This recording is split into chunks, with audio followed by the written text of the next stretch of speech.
Mr. President of the General Assembly, Excellencies, the fighting in Ukraine must stop.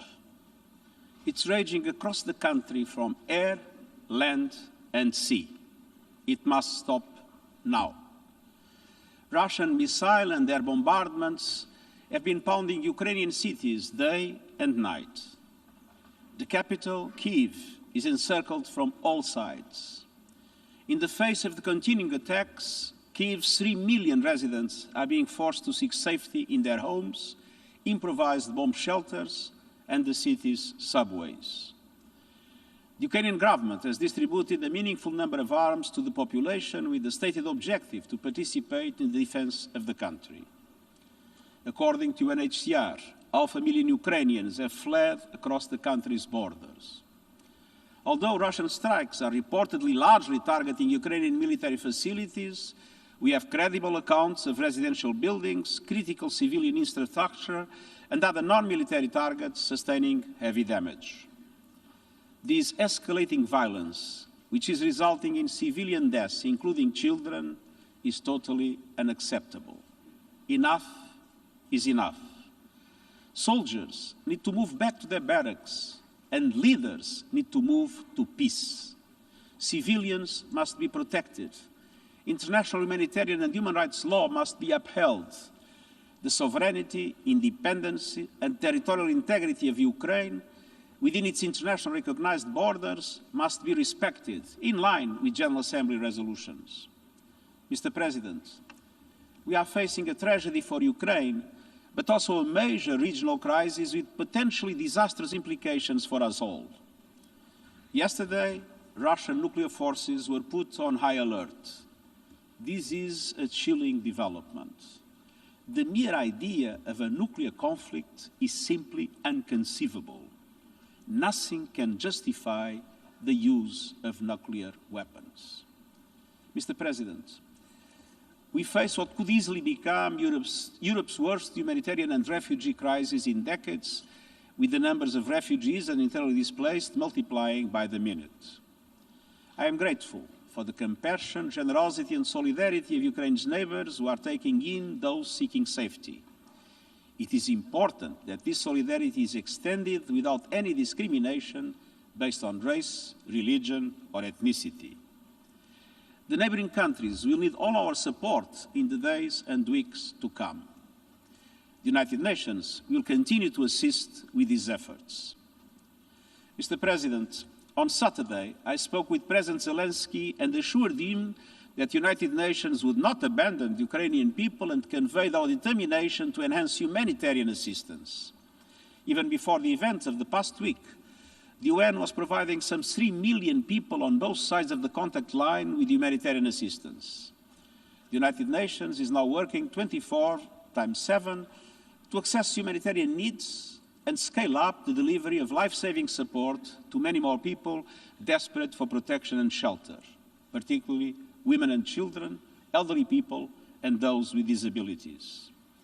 We are fully committed to staying and delivering for everyone affected by this deadly conflict across the country.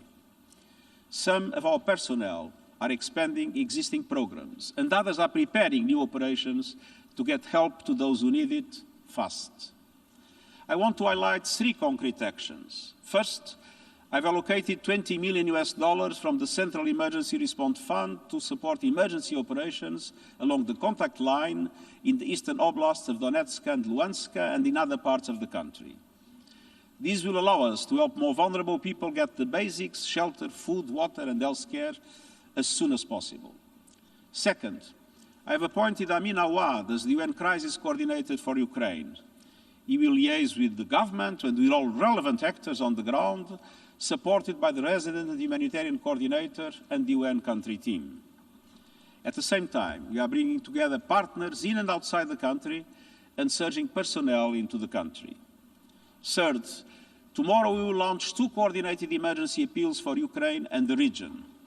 One that addresses escalating humanitarian needs inside the country, including rising internal displacement, and another that responds to the needs of people crossing international borders to seek refuge in countries neighboring Ukraine. As we ramp up our efforts, It is essential that the safety and security of UN and associated personnel in Ukraine are protected in accordance with international law, and that humanitarian access to vulnerable people and communities is guaranteed. I call on all sides to uphold their obligations to allow freedom of movement of humanitarian personnel and to facilitate safe, rapid and unimpeded passage of humanitarian relief. I also urge the international community to mobilize in support of our funding appeals to address the needs of all those displaced by this crisis, as well as other vulnerable groups whose numbers will only grow as the fighting escalates. Mr. President, humanitarian aid is vital, but it is not a solution. It is simply treating the worst impacts of the conflict. The only true solution is peace. The attack on Ukraine challenges international law and the multilateral system rooted in the UN Charter. Some of the possible consequences of a worsening conflict are terrifying to contemplate. Regional tensions are rising. The latest security measures underline the high stakes for all. The economic repercussions of the crisis will have widespread impact, and I count on every member state to live up to the principles of the Charter. Mr. President, the guns are talking now, but the passive dialogue must always remain open. It's never too late to engage in good faith negotiations and to address all issues peacefully. I hope that the direct talks now taking place between Ukrainian and Russian delegations will produce not only an immediate halt to the fighting, but also a path towards a diplomatic solution. I welcome and encourage all peaceful efforts to end the bloodshed and halt this conflict. I thank the countries who have offered to host and facilitate negotiations. The United Nations is ready to support such efforts. Mr. President, war is not the answer. It is death, human suffering, senseless destruction, and an immense distraction from the real challenges facing humanity. The climate crisis and biodiversity loss, vitally needed socio-economic recovery from the pandemic, healing the divides of race and gender, and so many other pressing 21st century challenges. Humanity cannot afford to be locked in a mindset that dredges up the worst of past centuries. We need to look forward as United Nations to overcome the scourge of war. We need to focus on solving problems, not making them worse. In cities around the world, people are taking to the streets and demanding an end to war. People in Ukraine want and need peace. And I believe people in the Russian Federation do too. We need peace now. Thank you.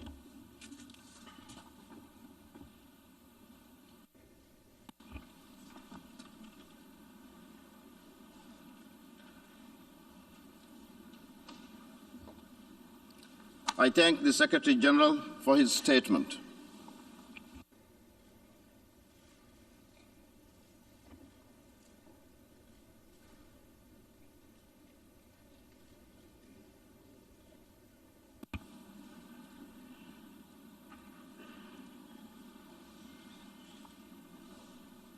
I now give the floor to the distinguished representative of Ukraine.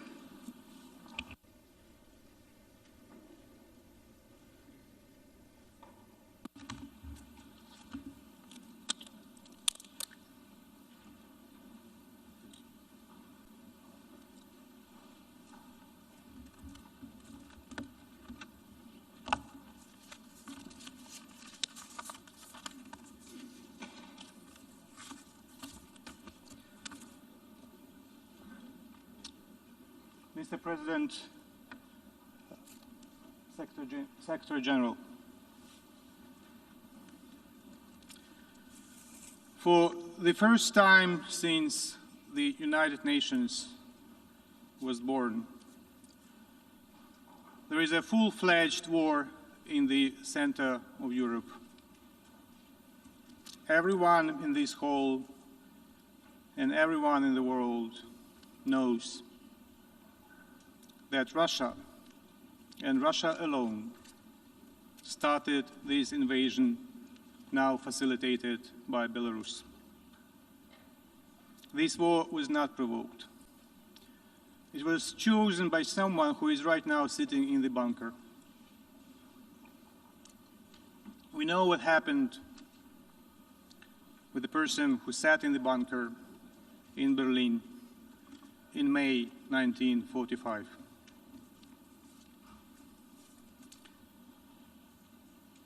Before I continue with my formal statement,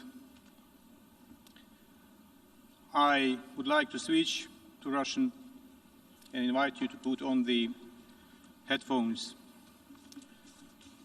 because I would like to read from the screenshot of the smartphone of a killed Russian soldier. That's an actual screenshot from someone who is dead already. Лёш, Alyosha, ты как? Почему How are так you долго doing? не отвечаешь? why has it been so long since you responded? Вы точно на учениях? Are you really in training exercises? Спрашивает мать убитого солдата. Asks the mother of the killed soldier Моменты перед тем, как он был moments убит. before he was killed. Мама, я уже не в Крыму, Mama, I'm no longer in Crimea. не на учениях. I'm not in training sessions. А где? Where are you then? Папа спрашивает, можно ли Papa is тебе asking послать. whether I can send посылку? you a parcel. Да какую посылку, What мам? kind of a parcel, Mama, can you send me? Что ты говоришь такое? What are you Что talking случилось? about? What happened? Мама, я на Mama, Украине. I'm in Ukraine. Тут настоящая There война. is a real war raging Мне here. страшно. I'm afraid.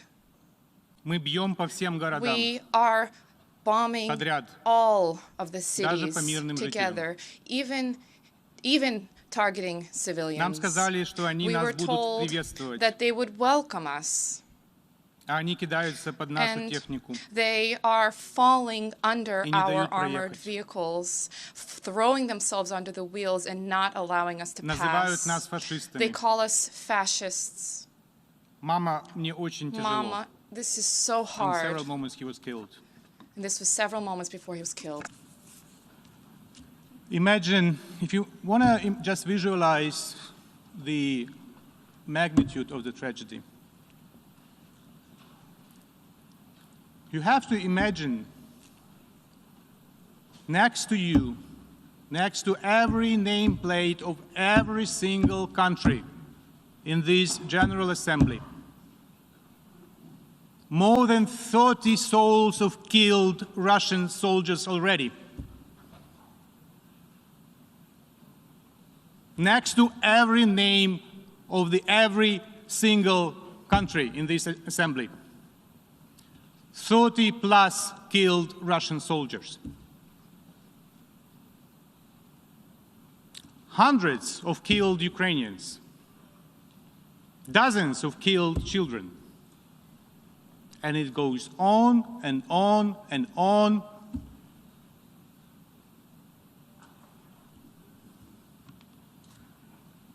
So just imagine those killed people next to you when you will listen to my formal statement.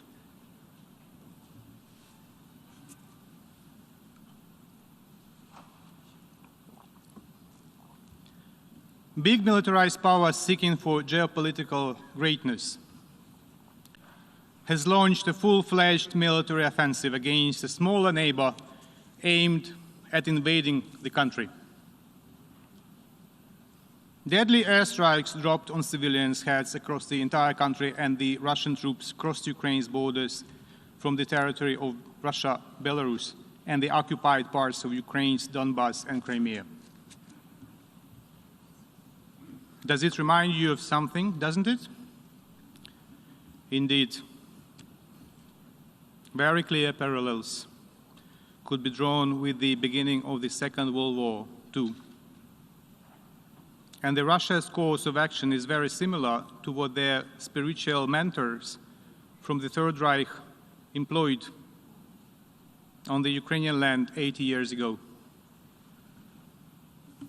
Just one, the most recent example of human sufferings, example of war crime, As all of us were on our way to the General Assembly today, the Russian army shelled with Grad multiple rocket launcher systems the residential areas of the city of Kharkiv, the second biggest in Ukraine. Innocent civilians have been killed and wounded. The exact numbers is very difficult to estimate because of the warfare, while the negotiations are still underway at the border with Belarus. We therefore express our gratitude for overwhelming support that made this decision on the emergency session possible. We are grateful to the President of the General Assembly for his taking care of this idea well in advance. We appreciate the engagement of the UN Secretary General, who has taken a very strong stance in support of peace, in support of the UN Charter.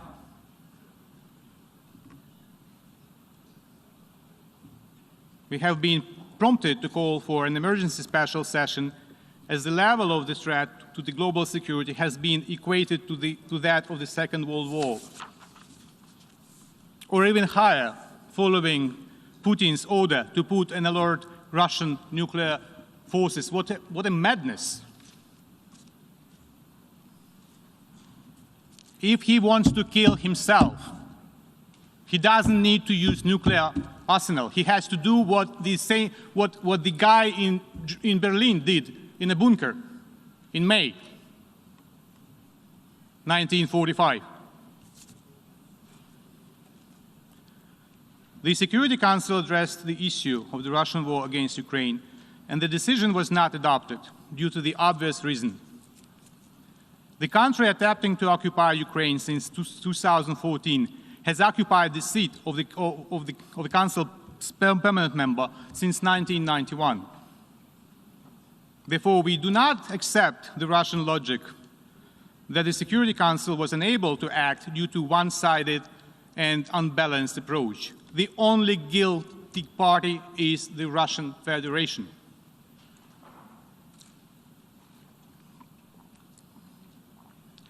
Distinguished delegates, Russia uses all its military potential to attack Ukraine and has begun redeploying reserve units on the border with Ukraine. It fires cruise and ballistic missiles at cities, attacks with aviation, tanks and artillery, sends subversion and reconnaissance groups which mark residential buildings in preparation for the air attacks. Russia's missiles are now aimed at destroying the infrastructure objects. They targeted the radioactive waste disposal site near Kyiv, the fuel base in the town of Vasilkiv, that is effectively a Kyiv's suburb. The objects of logistic infrastructure, including bridges, airports, and water reservoirs, remain among the targets. Such towns as Shestya and Stanitsa Luganska near Lugansk are now nearly destroyed, as well as residential buildings in and around Kyiv and Kharkiv. The Russian forces seized the Chernobyl nuclear power station and the part of southern Kherson region, including the North Crimean Canal. Due to the active moving of Russian heavy militaries through the Chernobyl exclusion zone, the radiation level has increased rapidly. In the Black Sea, Russian warships deliberately attacked two civil vessels under the flags of Panama and Moldova, approaching Ukraine. This constitutes a flagrant violation of the international law of the sea. Incredibly, one of the vessels had the Russian crew. Still, it was attacked by the Russians. Russians keep attacking kindergartens and orphanages, thus committing war crimes and violating the Rome Statute. Hospitals and mobile medical aid brigades are also targeted by the Russian shelling and the sabotage groups working in Ukraine's cities and towns. The Russian military fired on ambulance crews in the areas of Zaporizhia and Kyiv. In Akhtirka district of Sumy, region, Russian tanks shot down a bus with civilians. Later, the Russian military did not allow ambulances on the spot. As of today, 352 people, including 16 children, were killed on the Ukrainian side, and 2,040 Ukrainians, including 45 children, wounded during the first 5 days of the Russian invasion. And this number is growing non-stop. I have already told about the morning shellings in Kharkiv, and we cannot really estimate at this moment how many were killed. In response, Ukraine has activated its right for self-defense according to the Article 51 of the UN Charter. The Russian troops are suffering losses: aircrafts, helicopters, tanks, trucks, personnel. The aggressor forces have already lost more than 5,000 in manpower during the first days of aggression. Excellencies, the General Assembly should be vocal in demanding from the Russian Federation to stop its offensive against Ukraine.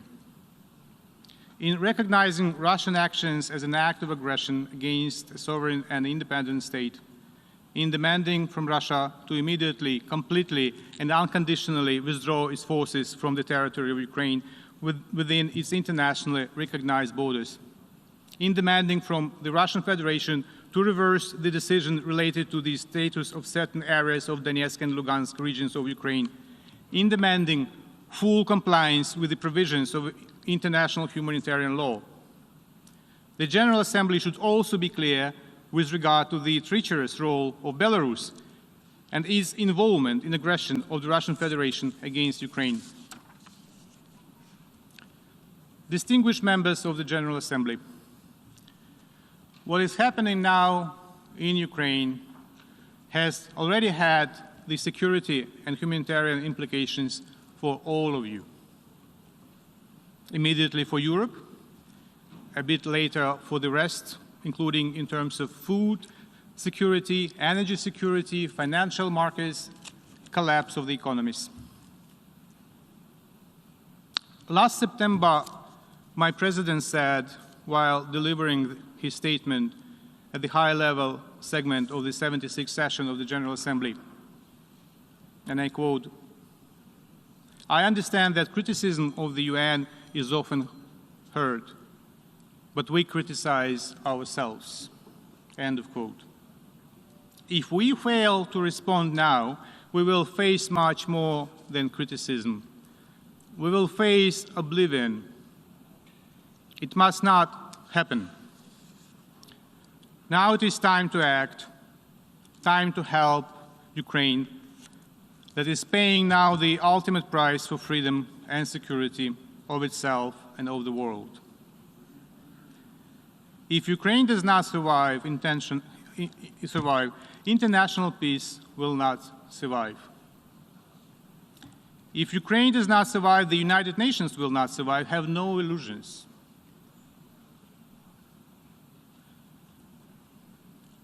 If Ukraine does not survive, we cannot be surprised if democracy fails next. Now we can save Ukraine, save the United Nations, save democracy, and defend the values we believe in and that Ukrainians are fighting for and paying with their lives. The Russian delegate will speak shortly. Putin has done everything to delegitimize the Russian presence in the United Nations. But I wonder if the Russian presence in the United Nations has ever been legitimate. I wonder if ever this assembly voted in accordance with paragraph 2 of Article 4 on admission of the Russian Federation to the United Nations, either in accordance with paragraph 2 of Article 4 on admission of the Russian Federation to the United Nations,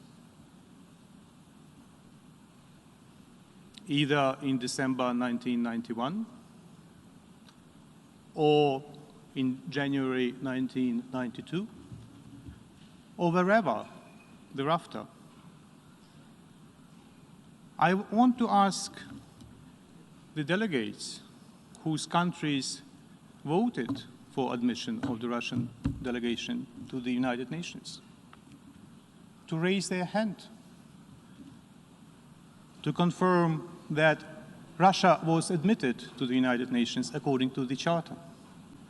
Please, gentlemen, ladies and gentlemen, please raise your hand if your country voted in the formal session of the General Assembly in reply to the letter by President Yeltsin dated December 24, 1991, when he told the United Nations that Russia would like to be a continuator state of the demised Soviet Union. Anyone? Shall I put my glasses if my vision fails me and I don't see any hand raised? Any country? Anyone voted for Russian membership? I leave you with that and think about it when you listen to the Russian delegate.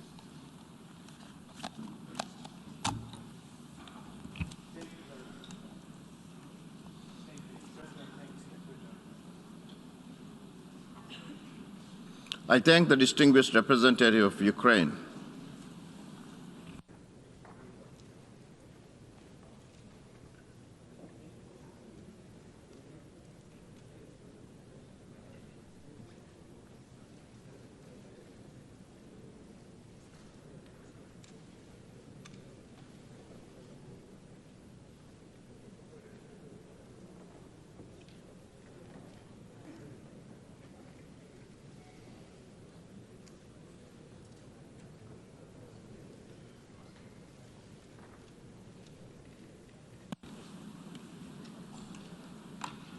I now give the floor to the distinguished representative of the Russian Federation.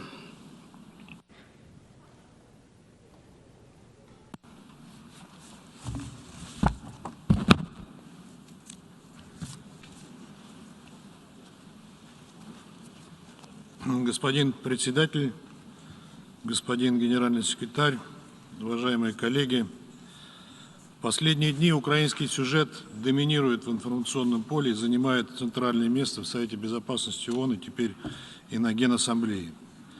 При этом действия России перевираются и передергиваются, обрастают огромным количеством самых невероятных небылиц и фейков с задействованием СМИ и соцсетей.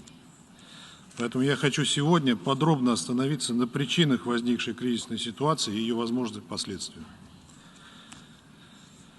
Хотел бы подчеркнуть, что корень сегодняшнего кризиса вокруг Украины в действиях самой Украины, занимавшейся многолетним саботажем своих прямых обязательств по Минскому комплексу мер. Еще недавно set out in the document between Donetsk and Lugansk. However, the latest confirmation from the senior leadership of the country was that Ukraine was unwilling to engage in this dialogue, and they took unwilling to take steps to grant special status to Donbass, and as set out in the Minsk agreements, and this was actively supported by the Western patrons of Kiev, and this definitively persuaded us of the fact that we no longer have a right to allow the residents of Donbass to suffer any further. Insofar as Ukrainian provocations against the people of Donbass in February did not Руководство ЛНР и ДНР обратилось к нам с просьбой оказать escalated. The военную leadership of поддержку DPR and в LPR turned соответствии to с us двусторонними with a request договорами о to deliver сотрудничестве, military support in заключенными line with одновременно с их bilateral agreements on признанием, cooperation, which were что стало arrived at логичным шагом, with their являющимся recognition, следствием concurrently with непрекращающихся recognition, and this was a агрессивных действий logical step украинского режима. to the ongoing, the persistent aggressive Украинская actions власть, undertaken by the Ukrainian regime, the которую Ukrainian в последнее authorities, время which активно has вооружали и of подзуживали late ряд been государств, actively пребывало в armed заблуждении and о том, incited что by с a number of благословения states, западных кураторов они were могут under the misconception that добиться with военного решения проблемы Донбасса. the indulgence of Иначе Western сложно patrons and объяснить sponsors, they would be able to address the issues in Donbass militarily. It is difficult otherwise. It would be difficult to explain the ongoing intensification of shelling and sabotage acts on the territory of the republics, which I mentioned. The people of Donbass and Lugansk continue to have to take shelter in basements. There was a flood of refugees entering the Russian Federation, and yet still the nature of the Ukrainian armed forces operation did not change, and yet Western partners did not turned a blind eye to this, and they merely echoed Ukrainian tall tales about the allegations that Donbass people were shelling on themselves. The worsening suffering of the residents of Donbass is something that has left Western sponsors unmoved in recent years. This discussion at the Security Council General Assembly, there was no empathy whatsoever, no compassion for the people of Donbass and Lugansk. It seems that these 4 million people simply don't exist for them. And as a result, the ongoing threats targeting the people of LPR and DPR, given the lack of prospects for addressing the problems in the area under the Minsk operations due to the failure to fulfill them, the Russian president took a decision for a special military operation to be carried out in Donbass. Occupation of Ukraine is not part of these plans. The goal of the special operation is to protect the people who for 8 years were subject to torment and genocide by the Kiev regime. To that end, there is a need to demilitarize and denazify Ukraine. We further will strive to hold accountable those who carried out countless brutal crimes against the people, the residents, including residents of the Russian Federation. This decision was taken in line with Article 51 of the United Nations Charter with the sanction of the Federation Council of the Russian Federation. In pursuant of the Agreement on Friendship and Cooperation with DPR and LPR, I wish to recall further that the principle of sovereignty and territorial integrity of states is something which we are being accused of breaching vis-à-vis Ukraine. The Declaration of Principles of International Law on Friendly Relations Between Peoples was adopted in 1970, and it needs to be unstintingly complied with respect to states, I quote, complying in conducting themselves in compliance with the principle of equal rights and self-determination of peoples as described above, and thus possessed of a government representing the whole people, belonging to the territory without distinction as to race, creed, or color. End of quote. Today's government of Ukraine is no such government. Moreover, during the special military operation, Russia has been exercising its right to self-defense from a regime that has been striving to gain access to nuclear weapons. The president of Ukraine explicitly stated this on 18 February during the Munich conference, and this, I would recall, this statement that he delivered was met with applause by the participants of this conference. At the same time, Ukraine is seeking membership in NATO, where there's Article 5 in effect, and has territorial claims to the Russian Federation. Hence, by leveraging Article 51 of the UN Charter, not only is Russia protecting itself from the nationalist threat, but Russia is also seeking to uphold the purposes and principles of the United Nations Charter on the soil of Donbass and Ukraine, ensuring that the main goal of the United Nations be upheld, namely to prevent succeeding generations from a scourge of war. Unfortunately, it behooves us to note the very negative role played in all of this by Western colleagues led by the United States. Instead of compelling Kiev to comply with its obligations, instead they are merely inciting Kiev, egging it on, repeating the senseless mantra that their obligations and the Minsk agreements are not being complied with the Russian Federation, which I should like to recall and emphasize, the Russian Federation is not a party to it. Moreover, our Western colleagues have shamelessly inundated the country with weapons, have sent to the country instructors and effectively incited Ukrainians who are facing a 120,000-strong military contingent, prompted them to engage in armed provocation against the Donbass. Thereby, the Western countries have created a bubble that cannot but pop. Distinguished colleagues, discussing today in this discussion, it behooves us to note that back in 2008, Russian President at the NATO Bucharest Council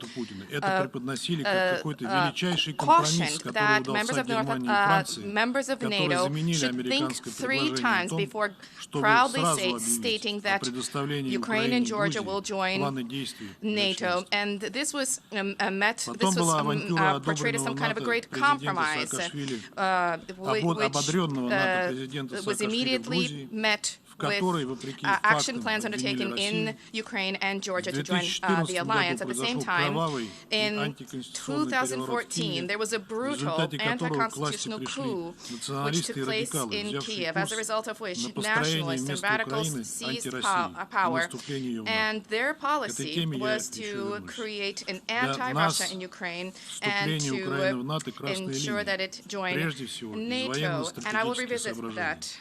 For us, Ukraine joining NATO is a red line. First and foremost, from the military strategic level, the deployment of NATO infrastructure in that country would compel us to adopt measures in response, and this has placed us at the verge of conflict. For this reason, in December 2021, we proposed that agreements be arrived at with the U.S. and NATO for security assurances to be provided to the Russian Federation. However, our extended hand was unceremoniously rebuffed by Americans and NATO representatives. It was proposed that we continue to discuss secondary issues without consideration of our concerns. Moreover, the question was not addressed as to how the freedom of choosing alliances as set out in the OSCE aligns with the principles of indivisibility and security, which is of great importance to us.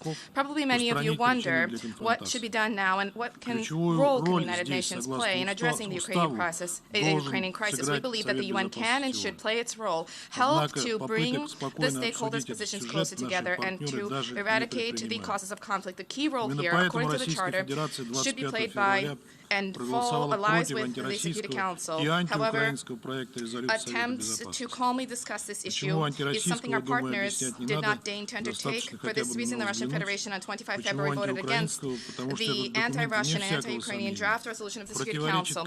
It is anti-Russian, this document. There's no need to explain why. It suffices to have a cursory glance at the document. Why is it anti-Ukrainian, the document? Because this document, beyond any doubt, is inconsistent with the root interests of the Ukrainian people insofar as it is an attempt to salvage and to cement in Ukraine those authorities who brought the country to the brink of tragedy, and this tragedy has been ongoing for 8 years now. The main reason for our negative vote was not what was in the draft, but what was not included in the draft. If the sponsors were to attempt to make it even remotely balanced, then they would not have left out issues that need to be addressed in the context of the Ukrainian issue. Specifically, what was unaddressed was the way that the anti-constitutional coup in Ukraine, in Kiev, in February 2014, resulted in the Maidan junta seizing power and using it against the residents, shelling civilian areas with artillery pieces and multiple rocket launchers, and raining bombs on the people of Donbass and Lugansk. What was unaddressed was how the Ukrainian authorities, with the tolerance and indulgence of Western sponsors, consistently and cynically shirked their obligations to implement the Minsk agreement. At the same time, at the line of contact, Ukrainian death squads, first and foremost comprised of neo-Nazi radical elements, methodically, day after day, shelled the residential areas of DPR and LPR, killing women, children, the elderly. This is ongoing today. How can we fail to mention the fact that the Ukrainian nationalists have been perpetrating crimes for all these 8